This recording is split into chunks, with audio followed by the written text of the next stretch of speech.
Hi friends, welcome to Pallavi TV. Teja Sajja నటించిన Mirai cinema నిన్న release అయింది. సూపర్ హిట్ టాక్ తెచ్చుకుంది. Manchu Manoj negative role act చేశాడు. మంచు మనోజ్, తేజ సజ్జా ఇద్దరికి యాక్టింగ్ బాగుందని చెప్పి కూడా కామెంట్స్ వస్తున్నాయి. మూవీ టీం కూడా సక్సెస్ సెలబ్రేషన్స్ చేసుకుంటుంది. మిరాయ్ సినిమా ఒక రోజులోనే 27 కోట్లు కలెక్షన్ రాబట్టింది. తేజ సజ్జాకు హనుమాన్ తర్వాత 1.5 year గ్యాప్ తర్వాత మిరాయ్ సినిమాతో మరో మంచి హిట్ దక్కింది. ఇండస్ట్రీలో తేజ సజ్జా, జాంబిరెడ్డి, హనుమాన్, మిరాయ్ ఈ 3 సినిమాలు హిట్టే. మిరాయ్ అంతకు మించి హిట్ అయింది హనుమాన్ కంటే. ఇండస్ట్రీలో స్టేబుల్గా ఉండడానికి తేజ సజ్జాకు మిరాయ్ సినిమా మరో హెల్ప్ఫుల్ అయింది. అయితే ఈ సినిమా ఫస్ట్ డే 27 కోట్లు, హనుమాన్ మొదటి రోజు 8 కోట్లు వసూలు చేస్తే మిరాయ్ సినిమా రికార్డును దాటేసింది. 27 కోట్లకు పైగా కలెక్షన్ రాబట్టిందని మూవీ టీం కూడా చెబుతుంది. మిరాయ్ సినిమా స్టోరీని త్రేతాయుగం నాటి రాముడి ఆయుధాన్ని తీసుకున్నట్టు మైథాలజీ టచ్ ఇస్తూ ఒక ఫ్యాంటసీ అడ్వెంచర్గా తీయడంలో దర్శకుడు కార్తిక్ ఘట్టమనేని సక్సెస్ అయ్యాడు. కార్తిక్ ఘట్టమనేని సినిమాటోగ్రఫర్ కార్తికేయ 2 ఇలాంటి సినిమాలకు వర్క్ చేశాడు. చందు మొండేటి డైరెక్షన్లో నిఖిల్ చేసిన కార్తికేయ 2 సినిమాలకు. అదేవిధంగా ఈగల్ అని లాస్ట్ ఇయర్ ఒక సినిమా తీశాడు రవితేజ్ తోటి, అది ఫ్లాప్ అయింది సినిమా. తర్వాత మిరాయ్ సినిమా అనౌన్స్ చేయగానే ఈగల్ ఫ్లాప్ ఉంది, ఈగల్ ఫ్లాప్ వల్ల అంటే కొంచెం ఎక్కడో తేడా కొడుతుందేమో సినిమా అని అందరూ అనుకున్నారు. 60 కోట్ల బడ్జెట్ ఈ సినిమాకి. పీపుల్స్ మీడియా ఫ్యాక్టరీపై టీజీ విశ్వప్రసాద్ ఈ సినిమాను ప్రొడ్యూస్ చేశారు. సినిమా ఎక్కడైనా తేడా కొడుతుంది. కానీ ట్రైలర్ చూసిన తర్వాత ఓకే, ఒక రాముని చూపిస్తున్నారు, ఇదంతా ఫ్యాంటసీ అడ్వెంచర్లా ఉంది, ఒక మైథాలజీ టచ్ ఉంది, లోకరక్షకుడిగా ఒక సూపర్ యోధాగా తేజ సజ్జను చూపిస్తున్నారు, మహవీర్ లామా బ్లాక్ స్వాట్గా మంచు మనోజ్ని చూపించారు. ట్రైలర్ అంతా గ్రిప్పింగ్గా ఉండేసరికి సినిమా మీద కొంచెం హోప్స్ పెరిగాయి. కానీ ఎక్కడో చిన్న డౌట్ ఈ సినిమా, ఎందుకంటే గతంలో కార్తికేయ 2, హనుమాన్ ఇలాంటి సినిమాలు వచ్చాయి కాబట్టి ఇది కూడా అలాగే ఉంటుందా ఏంటి ఇందులో. కానీ సినిమా లైన్ ఒకటే. తెలుగు సినిమా ఒక టర్నింగ్ తీసుకుంది 2015-16 తర్వాత తెలుగు సినిమాలో ఒక కొంచెం టర్నింగ్ తీసుకుంది. మైథాలజీ టచ్ ఇస్తూ సినిమాలు తీయడం. ఈ కార్తికేయ సినిమాలో, కార్తికేయ 2 సినిమాలో కూడా అదే ఉంటుంది. కార్తికేయ 2 సినిమాలో ద్వాపరయుగం నాటి శ్రీకృష్ణుడు దాచినటువంటి ఏదైతే గ్రంథాలు ఉంటాయి, అంటే వైద్యశాస్త్రానికి సంబంధించి ఏవైతే ఉంటాయో వాటిని తెలుసుకోవడం కోసం హీరో ప్రయాణం ఉంటుంది. అది ఎక్కడ ఉంటుంది, ఎక్కడ దాచిపెట్టారని.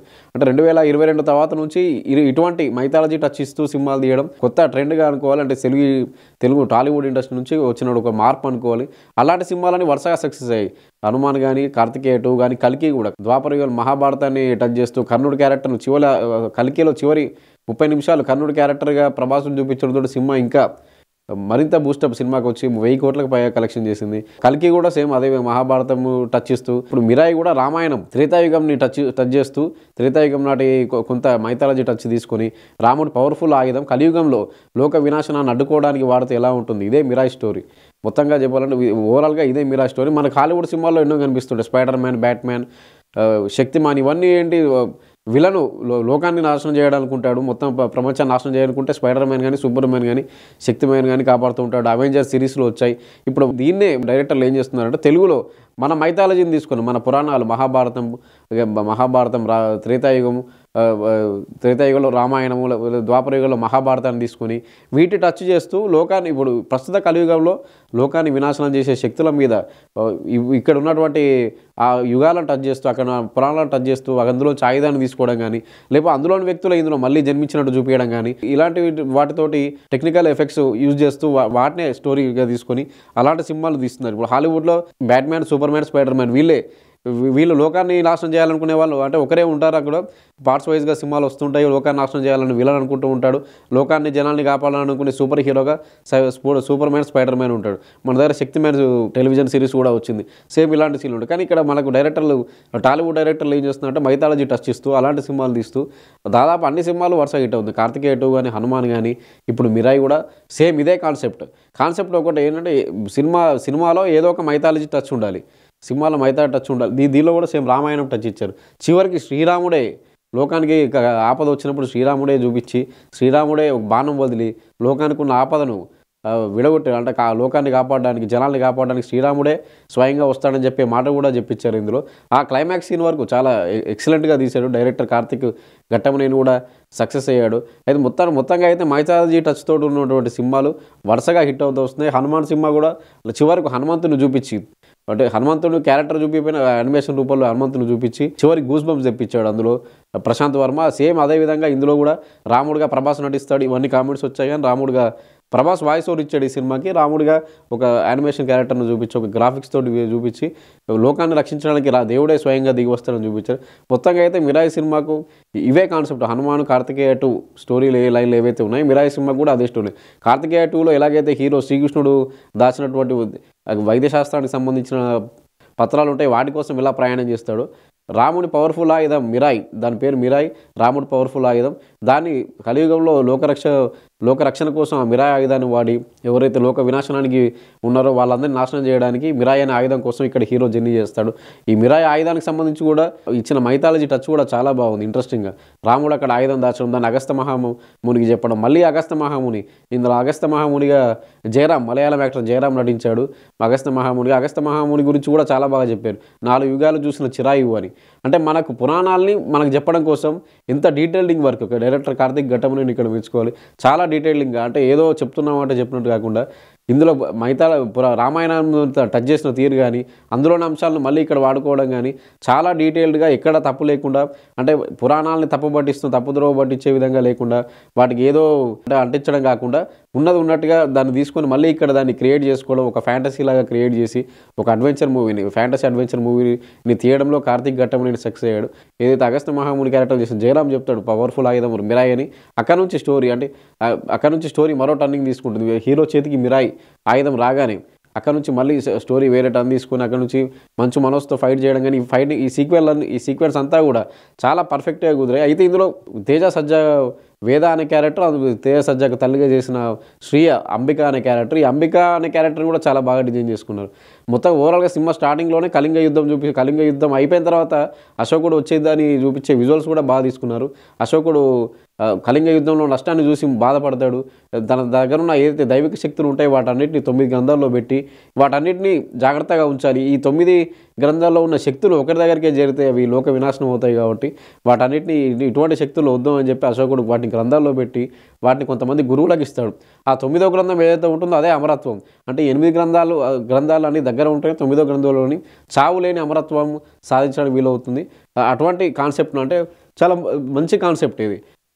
అంటే హీరో ట్రావెల్ చేసి ఇవన్నీ కూడా మిగతా సినిమాల నుంచి స్ఫూర్తిగా తీసుకున్నా కానీ కాన్సెప్ట్ వరకు డైరెక్టర్ చాలా డిఫరెంట్గా రాసుకున్నాడు. కార్తిక్ ఘట్టమనేని గతంలో సినిమాటోగ్రాఫర్గా చేశాడు, 2-3 సినిమాలు తీశాడు. సూర్య వర్సెస్ సూర్య నిఖిల్ తోటి తీశాడు, హిట్ అందుకున్నాడు. మళ్ళీ 10 ఏళ్ల తర్వాత మధ్యలో సినిమాటోగ్రఫీ చేస్తూ వస్తున్నాడు. మళ్ళీ 10 ఏళ్ల తర్వాత మిరాయితో హిట్ అందుకున్నాడు. మొత్తంగా అయితే ఈ 9 గ్రంథాలను కాపాడడం, ఆ గురువులకు అప్పచెప్పడం, ఇవన్నీ అశోకుడు ఇచ్చిన బాధ్యత ఏవైతే ఉంటాయో వాటన్నిటిని ఆ యుగాలుగా కాబట్టి ఏళ్ళుగా కాపాడుకుంటూ వస్తున్నటువంటి వాళ్ళ మీద మంచు మనోజ్, మహావీర్ లామా క్యారెక్టర్ వాళ్ళపై దాడి చేసి వాటిని తీసుకోవడం, 9వ గ్రంథం కోసం హీరో మధ్య విలన్ మధ్య ఏదైతే ఫైట్ ఉంటుందో అదే మొత్తంగా ఈ సినిమా స్టోరీ. కానీ ఈ సినిమాలో ఏదైతే మనం అనుకున్నామో మైథాలజీ టచ్ ఇవ్వడం కానీ, రాముడిని తీసుకురావడం కానీ, మధ్యలో చూపించడం కానీ, అంటే హీరోకు ఏదైతే జన్మరహస్యం ఉంటుందో అవి తెలుసుకోవడం, అంటే ఎందుకోసం అతను పుట్టాడు అవి చెప్పడం కోసం హీరోయిన్ అతని దగ్గర రావడం. హీరోయిన్గా చేసిన రితికా నాయక్ కూడా చాలా బాగా, అంటే బౌద్ధ శిష్యురాల్లాగా ఆమె కూడా చాలా మంచి పర్ఫార్మెన్స్ ఇచ్చింది. కానీ ఈ సినిమాకి సంబంధించి ఓవరాల్గా అయితే మంచు మనోజ్, తేజ సజ్జా యాక్టింగే ఈ సినిమాకి చాలా ప్లస్ పాయింట్. ముఖ్యంగా బీజిఎం, హనుమాన్ సినిమాకి ఏదైతే మ్యూజిక్ ఇచ్చాడో గౌరవహర్ అంతకు మించి మిరాయి సినిమాకి ఇచ్చాడు. హనుమాన్ సినిమా సాంగ్స్ ఇప్పటికి కూడా చాలా బాగుంటాయి. హనుమాన్ సింగ్ డివోషనల్ సాంగ్స్ కానీ, సినిమా బ్యాక్గ్రౌండ్ మ్యూజిక్ కానీ హనుమాన్ సినిమాకి చాలా ప్లస్ పాయింట్ అయింది. మిరాయి సినిమాకి కూడా గౌరవహరి ఇచ్చిన మ్యూజిక్ చాలా, ముఖ్యంగా క్లైమాక్స్ ఎపిసోడ్ కానీ, ఇంటర్వెల్ ఎపిసోడ్లో కానీ ఇచ్చిన మ్యూజిక్ చాలా ప్లస్ పాయింట్ అయింది. ఈ సినిమా గౌరవహరి ఇచ్చిన మ్యూజిక్ కూడా మైథాలజీని టచ్ చేస్తూ తీసిన ఇంటర్వెల్ బ్యాంక్లో ఒక సీన్, సంపాతి అని ఒక గరుడ పక్షి, అంటే ఒక సంపాతి జటాయువు, రామాయణం త్రేతాయుగం కాలం నాటి పక్షులు. వాడు సంపాతి జటాయువు అన్న సంపాతి. ఈ సంపాతిని కూడా ఇందులో వాడుకోవడం చాలా తెలివిగా వాడుకుని ఇందులో దాన్ని తీసుకొచ్చి వాడుకోవడంలో సక్సెస్ అయ్యాడు. అంటే సంపాతి జటాయువు ఏమో రావణాసుడు సీతను ఎత్తుకెళ్తున్నప్పుడు జటాయువు పోరాడుతుంది, ప్రాణాలు కోల్పోతుంది. సంపాతి ఏమో రాముడు సీత కోసం వెతుకుతున్నప్పుడు రాముడికి సహాయం చేస్తుంది. ఇదే సంపాతి మిరాయి అనే రాముడి ఆయుధం, పవర్ఫుల్ ఆయుధానికి కాపలా కాస్తూ ఉంటుంది. అంటే రామాయణంలోని క్యారెక్టర్లను తీసుకొచ్చి ఇక్కడ మళ్ళీ అప్లై చేసి ఈ విధంగా అంటే చూపించడంలో కార్తిక్ ఘట్టమనేని సక్సెస్ అయ్యాడు. ఇంతకుముందు చెప్పుకున్నట్టుగా కార్తికేయ 2, హనుమాన్, మిరాయి ఇవన్నీ కూడా ఒక యూనివర్స్, మొత్తంగా చూస్తే ఒక యూనివర్స్ లాగే అనిపిస్తుంది. మిరాయికి కూడా ఇప్పుడు మళ్ళీ ఇంకొక సినిమాటిక్ యూనివర్స్ చేయబోతున్నాడు కార్తిక్ ఘట్టమనేని. ఎండింగ్లో కూడా మిరాయి జైత్రయ్య పార్ట్ 2 ఉంటుందని కూడా అనౌన్స్ చేశాడు. ఇందులో మళ్ళీ రానాను ఒక సర్ప్రైజ్ ఏంటంటే టైటిల్ కార్డ్ అయ్యేంతవరకు ఎవరు ఉండట్లేదు సినిమాకి. టైటిల్ ఎండ్ కార్డ్ పడేంతవరకు, ఎండ్ కార్డ్ పడకముందే వెళ్ళిపోతున్నారు. టైటిల్ ఎండ్ కార్డ్ పడ్డ తర్వాత ఒక 2-3 మినిట్స్ అటు 2-3 మినిట్స్ ఆగితే రానా ఇంట్రడక్షన్ ఉంటుంది. రానాని కూడా చూపిస్తారు ఎండింగ్‌లో. రానా ఒక గోల్డ్ మ్యాన్‌గా ఉంటాడు. గోల్డ్ మ్యాన్‌గా ఉంచి అంటే ఎవరిని ముట్టుకున్నా గానీ బంగారం అయిపోతాడు. రానా ఎవరిని ముట్టుకున్నా అవతల వ్యక్తి బంగారం అయిపోతాడు. అలాంటి డిఫరెంట్ క్యారెక్టర్ తోటి మిరాయి జైత్రే అని ప్లాన్ చేశాడు డైరెక్టర్. అందులో ఖచ్చితంగా రానా విలన్‌గా ఉంటాడంట. ఎందుకంటే రానాకు ఒక పావురం వచ్చి ఒక చిన్న కాగితం ఇస్తుంది. చావును జయించిన వ్యక్తికి చావా ఇదేంటి అని చెప్పి రానా డైలాగ్ ఉంటుంది. అంటే మంచు మనోజ్ 9 గ్రంథాలను తీసుకొని అమరత్వం పొందుతాడు. కానీ అమరత్వం పొందిన మంచు మనోజ్‌ని తేజ సజ్జా రాముడు ఆయుధంతోటి అతన్ని సంహరిస్తాడు కాబట్టి చావును పొందిన వ్యక్తికి చావు రావడం అనేది ఏంటని ఒక డైలాగ్ ఉంటుంది. సో నెక్స్ట్ పార్ట్ ఖచ్చితంగా రానా మిరాయి 2లో రానా ఉంటాడుగా. మిరాయి 2లో తేజ సజ్జాని కంటిన్యూ చేస్తారా, ఇంకా హీరోని తీసుకుంటారా అనేది తెలియాల్సి ఉంది. కానీ మొత్తంగా అయితే ఓవరాల్‌గా మైథాలజీ టచ్ ఇస్తూ వస్తున్న సినిమాలు హనుమాన్, మిరాయి, కార్తికేయ 2 కానీ, కల్కి కానీ ఈ సినిమాలన్నీ ఇప్పుడు ఉన్న టాలీవుడ్‌కున్న ప్రధాన బలంగా చెప్పుకోవచ్చు. ఎందుకంటే తక్కువ బడ్జెట్ 60 కోట్ల budget excellent graphic work Mirai సినిమాకి. 600-700 కోట్లు పెట్టి చాలా నాసిరకం గ్రాఫిక్స్ వచ్చిన సినిమాలు చాలా ఉన్నాయి. విమర్శల పాలైన సినిమాలు ఉన్నాయి. ఇప్పటికీ ఓమరావుతును కూడా ట్రోల్ చేస్తూ ఉంటారు ఆదిపురుష్ చేసినందుకు ఆ గ్రాఫిక్స్‌ను. హనుమాన్ సినిమా వచ్చినప్పుడు ఆ గ్రాఫిక్స్‌ను పెట్టి ఓమరావుతును, కానీ మళ్ళీ మిరాయి సినిమాలో గ్రాఫిక్స్‌ను చూసిన తర్వాత మళ్ళీ ఒకసారి ఓమరావుతును కూడా మళ్ళీ ట్రోల్ అవుతూనే ఉన్నాడు.